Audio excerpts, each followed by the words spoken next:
Hello and स्वागत है आपका मेरे आज के ब्लॉग में। और आज के ब्लॉग की शुरुआत हो रही है सुबह। मैं अपना टिफ़िन पैक कर रही थी, अपना मील पैक कर रही थी। और आज मेरे टिफ़िन में था पनीर, 100 ग्राम पनीर था और उसके साथ एक आलू का पराठा था।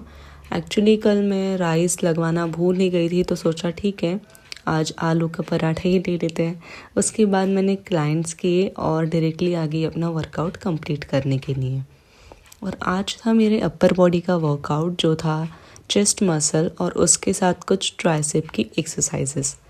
और ये जो मशीन है ना यार, डिक्लाइन मशीन, ये दिखने में जैसे दिख रही है कि मैंने कुछ भी इसमें वेट नहीं डाला है, लेकिन फिर भी स्टिल ये इतनी ज़्यादा हेवी है कि मैं विदाउट वेट भी इसे पुश कर रही हूँ। तो मुझे बहुत ज़्यादा एफर्ट्स लग रहे हैं इस एक्सरसाइज को करने के लिए। और वैसे भी जब चेस्ट का वर्कआउट होता है ना, तो मतलब मेरा तो ऐसा है कि चेस्ट के वर्कआउट में मैं बहुत कम वेट पुश कर पाती हूँ। आई डोंट नो व्हाई, लेकिन मैं लेग्स और बैक के वर्कआउट में बहुत अच्छा वेट लिफ्ट कर लेती हूँ। और उसके बाद मैंने किया फिर, जैसे चेस्ट के मेरे 3 इवेंट थे और ट्राइसेप्स के 2 इवेंट थे। तो चेस्ट के 1-2 इवेंट्स मेरे ऑलरेडी हो गए थे जो मैं शूट करना भूल गई थी। तो मैं आपको बस शॉर्ट में दिखा रही हूँ कि मेरा वर्कआउट सेशन कैसे रहा। और यहाँ पे मैं मशीन मतलब ऊपर करने जा रही हूँ, तो पता नहीं यार इस मशीन को क्या हो गया था, जाम ही हो गई थी। और फिर इस मशीन को सेट किया और फिर मैं कर रही थी ट्राइसेप रोप पुश डाउन। ये ट्राइसेप और आर्म्स करने में मुझे मज़ा आता है, लेकिन ये कुछ मेरा फेवरेट मतलब मसल नहीं है, बस मज़ा आता है तो मैं करती हूँ। मतलब हर एक मसल को उतना ही अटेंशन देना चाहिए, इसलिए मैं कभी भी एक मसल को ज़्यादा प्रायोरिटी, दूसरे को कम प्रायोरिटी, ऐसा कभी नहीं करती हूँ। मैं चेस्ट का भी वर्कआउट उतने ही इंटेंसिटी के साथ करती हूँ जितना लेग्स का करती हूँ। तो जैसे कि मैंने चेस्ट के लिए थी 3 एक्सरसाइजेस जो मैं शूट करना भूल गई, तो मैं यहाँ पे बस आपको ट्राइसेप और चेस्ट के कुछ एक्सरसाइजेस दिखा रही हूँ। तो ट्राइसेप का ये नया वेरिएशन मैंने सिंगल हैंड ट्राई किया था, जिससे मुझे बहुत ही अच्छा टेंशन क्रिएट हुआ अपने ट्राइसेप्स पे। और पता है क्या, जब सिंगल ऐसे मतलब वन साइड के जब इवेंट करते हैं ना, तब उस इवेंट को मतलब एक्सरसाइज को ख़त्म करने के लिए इतना टाइम लग जाता है यार, क्योंकि दोनों साइड से परफॉर्म करना है। लेकिन जब आप ऐसे यूनिलैटरल मतलब सिंगल मसल को ट्रेन करते हो ना, इससे भी तुम्हारा जो कोऑर्डिनेशन है, सिंक्रोनाइजेशन है, वो और ज़्यादा इम्प्रूव हो जाता है।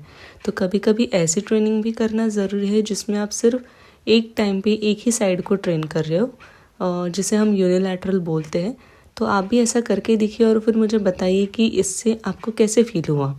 इससे अगर हमारी कोई साइड डोमिनेंट है या फिर कोई साइड बहुत ज़्यादा लूज़ है या फिर वेट नहीं उठा सकते, तो ये अच्छे से ट्रेन हो जाती है। ये ट्राई करके ज़रूर देखना।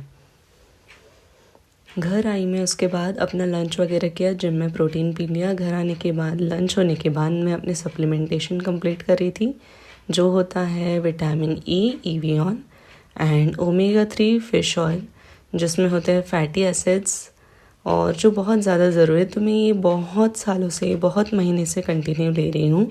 आफ्टर लंच में इसे लेती हूँ, मतलब आफ्टर फैट इसे लेना चाहिए। तो हमारी मील में ऐसा कोई मील जिसमें फ़ैट हो, उसके बाद आप इसे कंज्यूम कर सकते हो। और मैंने ये पार्सल मंगाया था एक सवाना से, मतलब ये पार्सल कल आया था और मैं आज ओपन कर रही हूँ। हाँ, मुझ में एक्साइटमेंट कभी कभी नहीं सी रहती है, क्योंकि मुझे पता होता है कि पार्सल के अंदर क्या है। तो मुझे यहाँ पे पता था कि पार्सल के अंदर मैंने क्या मंगाया है। तो फिर इसको मैं ओपन कर रही थी और मैं बस प्रे कर रही थी कि जो मैंने सोचा था, मतलब जैसा मैंने एक्सपेक्ट किया था वैसा ही आए। और उसके बाद मैं एक बार नाम भी फिर से चेक कर रही थी, क्योंकि ये पार्सल ना मम्मी ने रिसीव किया था। और मेरे साथ एक बार ऐसा हो गया है कि मैंने किसी और का पार्सल ले लिया जिसमें चप्पल आई थी, स्लीपर, और फिर वो ओपन करने के बाद पता चला। फिर सब कुछ किया और वो पार्सल रिटर्न किया एनी हाउ। और इस पार्सल के अंदर मैंने मंगाया है ब्लैक कलर का जिम का लोअर।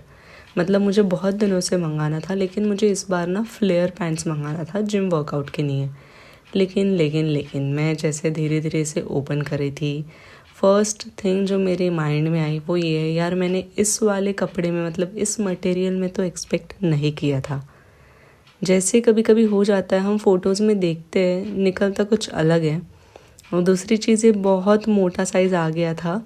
ये देखो, मतलब फिटिंग वगैरह मुझे एकदम बराबर हुई। थोड़ा सा जो वेस्ट साइड से है, हिप साइड से है, वहाँ से मुझे थोड़ा सा लूज़ हो रहा था, जो पैटर्न है वो एग्जैक्ट वैसे ही आया था फ्लेयर पैंट्स का, लेकिन कपड़े की जो क्वालिटी है ना वो मुझे बिल्कुल भी पसंद नहीं आई थी। मतलब देख लो, ये मुझे ऐसा वाला कपड़ा चाहिए ही नहीं था, मुझे इसमें ना कॉटन चाहिए था।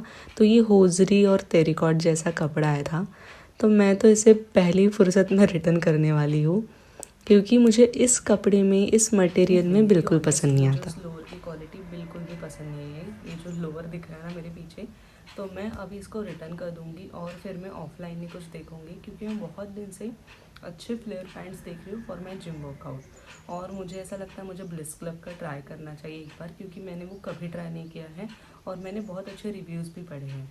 लेकिन ये जो मैंने ऑर्डर किया ना, बिल्कुल भी मतलब जैसा मैंने सोचा था ना वैसा नहीं निकला। पहली चीज़ तो क्वालिटी मुझे पसंद नहीं है बिल्कुल, फिटिंग भी मुझे हो नहीं रही थी, सिर्फ जो पैटर्न था वो वैसा है, अदरवाइज़ क्वालिटी जो कपड़ा भी मैंने मतलब एक्सपेक्ट किया था वो भी वैसा नहीं है। तो अभी मैं तुरंत ही इसको रिटर्न कर दूँगी, ताकि मुझे दूसरा ऑर्डर करना है। तो ठीक है, अभी इसे रिटर्न कर देते हैं। हमेशा पॉसिबल नहीं है ना कि तुम जो मंगाओ वो अच्छी क्वालिटी का निकले। और मुझे ना डार्क चॉकलेट खाने की बहुत इच्छा थी, तो ये 2 डार्क चॉकलेट मैंने मंगवाए हैं। अभी है बॉर्नविल इंटेंस और दूसरा अमूल का मैंने मंगाया है। ये वाला खोला नहीं है, मैंने खोला है। तो मैं रोज़ वर्कआउट के पहले ही, देखो पूरा ख़त्म भी हो गया, ठीक है, थोड़ा सा ही बचा है, एक बाइट मेरे लिए, तो मैं अभी खा रही हूँ। मैं खाती हूँ कभी कभी वर्कआउट के बीच में, पहले या फिर बाद में, मुझे पसंद है। मतलब घर पे भी अगर मुझे ऐसे दिखी पड़ी मतलब चॉकलेट, तो मैं खा लेती हूँ। It's tasty and healthy also. तो चलो दोस्तों, मैं जल्दी से इस लोअर को रिटर्न कर देती हूँ, ताकि मैं दूसरा जल्दी मंगा पाऊँ, मतलब जल्दी ऑर्डर पे डाल पाऊँ। और फिर ये सब कुछ तामझाम होने के बाद मैंने रिटर्न डाल दिया पार्सल को, और उसके बाद शाम को एक अच्छा सा मुझे काढ़ा बनाना था। मतलब नागपुर से ना अचानक से ठंड बहुत ज़्यादा बढ़ गई है, एकदम ऐसा कोल्ड और चिल वेदर लग रहा है। तो मैंने सोचा एक गरम गरम काढ़ा बनाया जाए, जिसमें मैंने बहुत सारे हेल्दी इंग्रेडिएंट्स डाल दिए थे। Ginger, black pepper, cinnamon powder, लौंग, इलायची, तुलसी के पत्ते और गुड़, और थोड़ी काली चाय पत्ती डाल दी थी। और ये इतना स्ट्रॉन्ग काढ़ा बनने वाला है ना, मतलब देखो पूरा ऐसे उबाल आ रहा था इसमें। जितना ज़्यादा उबाल दूंगी उतना ज़्यादा उसके जो इंग्रेडिएंट है उसका एसेंस उसमें आएगा और वो और भी ज़्यादा हेल्दी बनेगा। तो ये काढ़ा मैं शाम के 6 बजे पी रही थी, और फिर मम्मी को भी देने का सोचा ये काढ़ा, क्योंकि मम्मी को भी काढ़ा बहुत ज़्यादा पसंद है। और बस ऐसे ही करके आज का मेरा दिन निकल गया। और आपको मेरा आज का व्लॉग कैसे लगा ये ज़रूर बताना कमेंट में, और मैं आपसे मिलती हूँ कल के व्लॉग में।